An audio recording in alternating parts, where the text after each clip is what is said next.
Hi everyone, it's Rita. I'm down in Scottsdale, Arizona right now, and I had a really kind of fun interview yesterday with my friend Dr. C, who's a psychologist, doctor, mindfulness, filmmaker, and very heart-centric.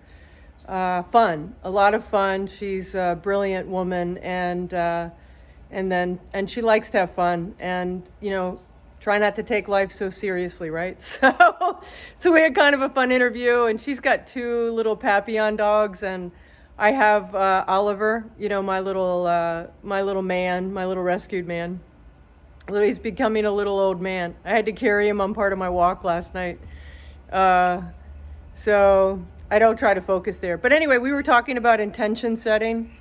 And right now there's so much energy going on, and there's so many things we could be distracted by and that could take us out of our vibration and the sense of knowing that we're the ultimate creators for our own happiness. So C has a thing. She says something like every day, like throughout the day, she says, I am divinely guided, protected, and loved. Something like that, right?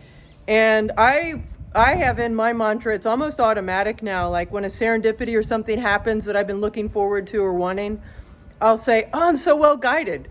Now, I've said that in front of friends, and I think they think it's egoic, but it's not egoic, because sometimes they'll get kind of personally triggered, and they'll say, oh, we all are. And I'm like, of course we all are, But, I'm not conscious enough now when I say it to include people around me, because it just feels like such a personal experience that when I share it, it's coming from that personal experience of knowing how well guided I am. And so, but I love the idea of mixing in, because I know I'm guided well as loved and supported. So I'm thinking more and more it'd be fun to add that in. I think those types of affirmations that are truly from our personal knowings and they have that energy about them are really, really good to have. I've got talk about energy. I have the Akashic Records of Tachyon and Phenakite opened along with my own Akashic Records. And I mean, as soon as I opened up my records, then I opened up Phenakite and the crystal Phenakite, and then I opened up the Tachyon, which when you read it, it looks like it's new to me. It looks like it's Tachyon or Tachyon or... Anyway, it took me like a year or so to figure out how to pronounce quinoa. So anyway, but my legs are tingling. It started at my feet. They were all like vibrating. So I was told I can't stay in this space very long. But I just kind of wanted to let you know what I'm exploring more of. Phenakite, I believe, opens up our knowing of who we are at a cellular level, and it is allowing us to access more of that. And this Tachyon, from what I've read, is like subatomic particles that are being accessed. And I think combining that, basically I'm being told if I kind of play around with this, I can combine it with some different things that will really elevate the energy of different things. And so I'm going to do that, and so when we talk about serendipities, I was really interested in this Tachyon. And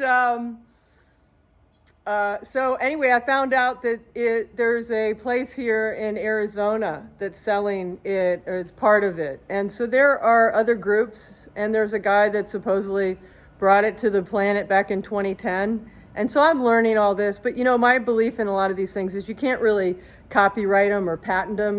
They're just, they're energy, and energy should be free. I'm very much a Tesla person around energy. It should be free and accessible to all.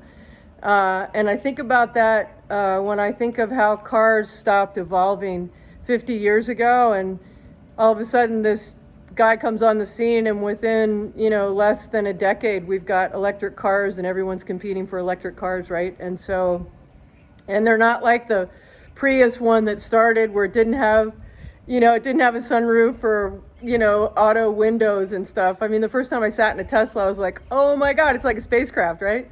So, and that's what we should expect. We should expect all these technologies, because we're just like brilliant energies, right? And there's so much available to us. So I'm going to share more, but right now I just wanted to let you know that what I'm starting to explore. And I don't know if I'll post the interview on here if I can with C, but it was just kind of fun to play with this stuff around serendipities. And I'd like to have a dialogue around serendipities, and maybe we'll do a Facebook Live and you can tell me what about your favorite serendipities. So if I get up the gumption to do a Facebook Live or a YouTube Live, I will, ask you to put in the comments your favorite serendipity. So be thinking about that. I seem to have them every day. I feel really well guided and loved and supported. So I'm headed back up to Sedona for a week or so, and then I'm going to come back down here and play some more with C. And then I've got a new friend who lives in this area and who's been a speaker and has done a lot of connections and stuff with people who have transitioned or passed to the other side. And so it's a lot of wisdom and knowledge out there from the other side that's here to support us. So anyway, blessings and love to you. Take care. If you're in the United States, have a great 4th of July celebration. Celebrate that freedom every step that you can in this existence. I know that the people that picked America, picked it for a lot of reasons. And so the souls that are in the United States, may you embrace your freedoms every day and focus on your freedoms and focus on your choices and kind of really own that space, because I know as we focus there, all that will grow. All right, take care. Lots of love to you. Bye.